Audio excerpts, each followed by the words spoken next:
Hello, my friend. Welcome to another adventure. Today, I'm on the river. If you're new here, my name's Hannah, and I've lived and traveled in a truck camper for over 3 years. If you want to follow along, make sure you like and subscribe so you can join me on these fun adventures. Last week, I showed you around this 4x4 Sprinter van that I'm borrowing from True Van. This week, I'm taking you on an adventure to a hot spring in a gold-filled canyon. Looks like a disaster. I don't know what happened. It's destroyed. But I hit some problems along the way. Today, I'm going to bring you to this beautiful hot spring. Unfortunately, you're not really supposed to remote camp in this canyon, so I had to find a camp spot. You know me, I don't love campgrounds, but it ended up perfect because I found a bunch that are right on the river. It's really hard to get a camp spot with a view like this. Well, you might be able to, but I never would. Camping on the off season, there are benefits to it.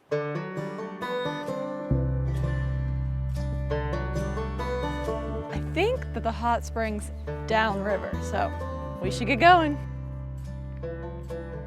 It's warmed up some, just going for a nice little river stroll. It's so pretty out, there's so many birds. I love bird watching. There's actually a blue heron, a huge one.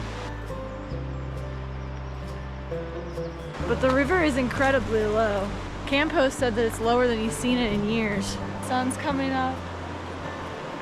I gotta find this hot spring though.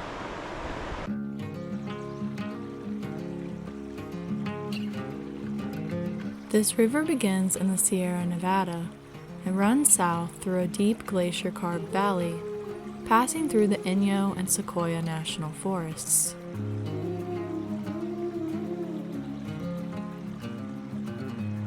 Gold was discovered here along the upper river in 1853, and with gold came many miners and tourists looking to strike it rich.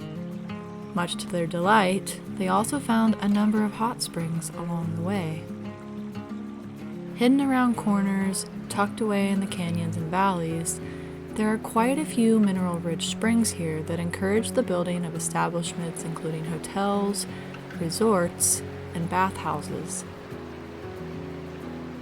Miners who panned the river for gold would come and soak, relax, and stay warm in the springs. Knowing that many of these springs were favored spots among our long-ago ancestors makes it even more magical to see and visit. I've heard these hot springs are beautiful and special, situated right on the river.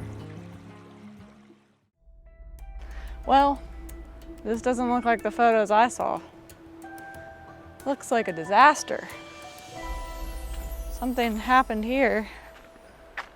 Supposed to be multiple tubs here. It's just all destroyed. Whew, that's really hot.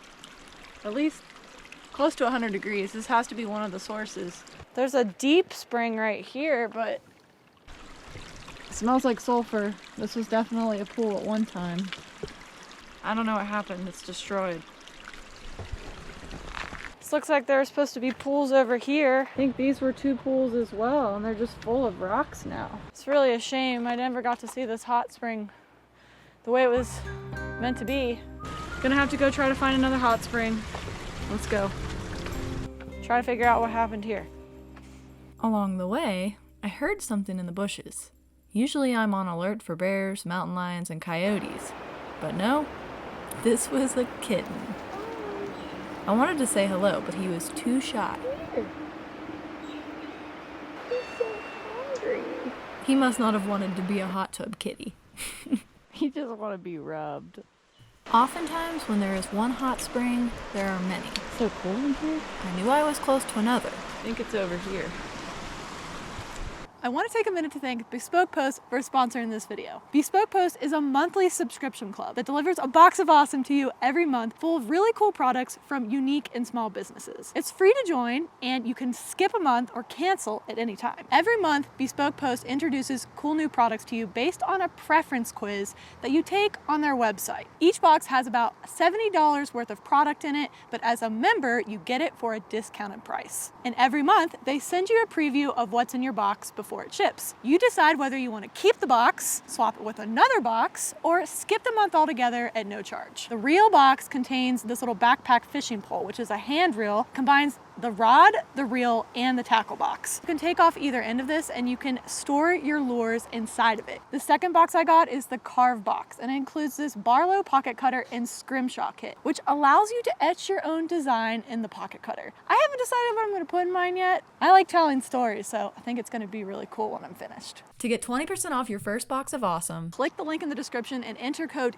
DHS20 at checkout, or go to bespokepost.com/DHS20. And now, back to the adventure.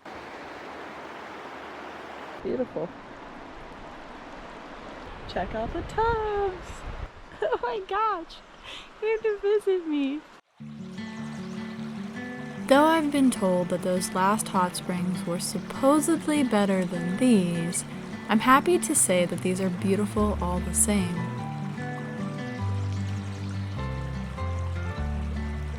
Part natural, part man-made, the pools here have been molded out with love and are well maintained and cleaned by volunteers who care deeply for these springs.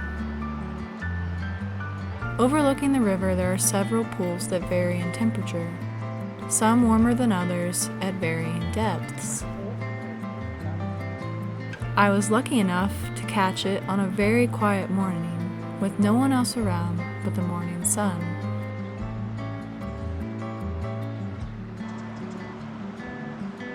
Please always remember to respect the hot springs so that we don't lose them.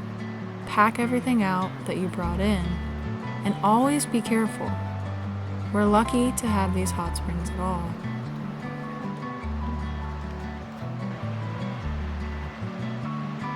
Let's check out down there. Lead the way.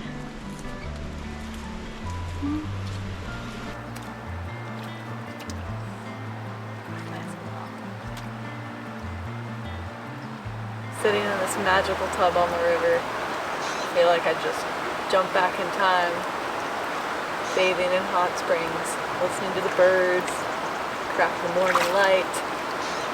What a perfect start to the day. Somehow I ended up getting this whole hot spring area to myself.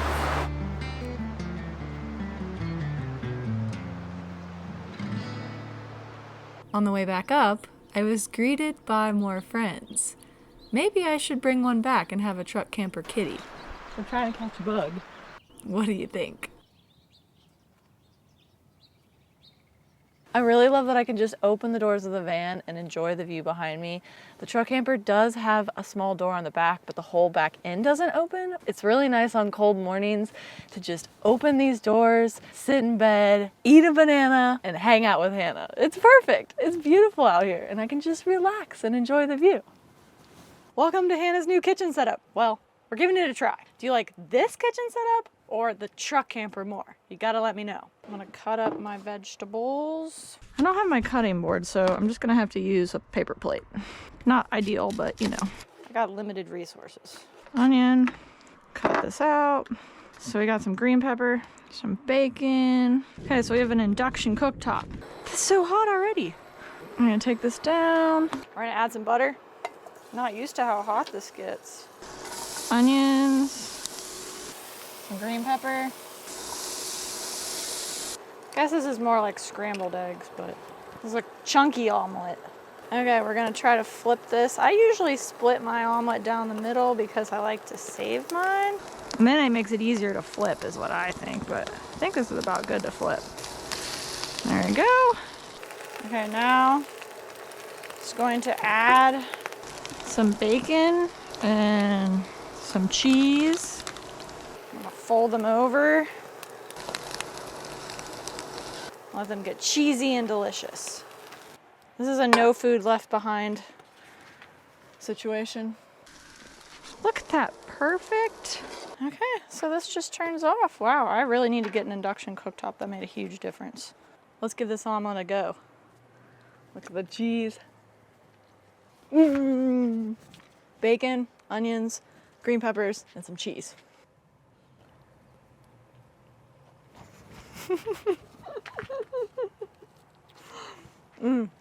So I just got some information about the hot spring situation.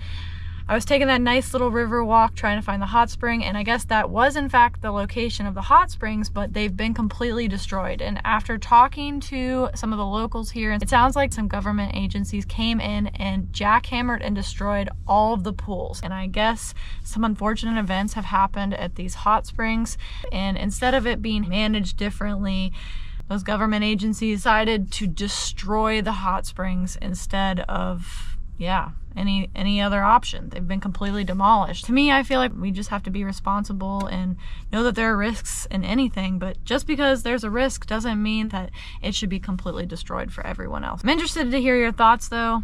Do you think it was handled properly? Do you think that the hot spring should have been destroyed? Another hot spring, gone, destroyed, off the map.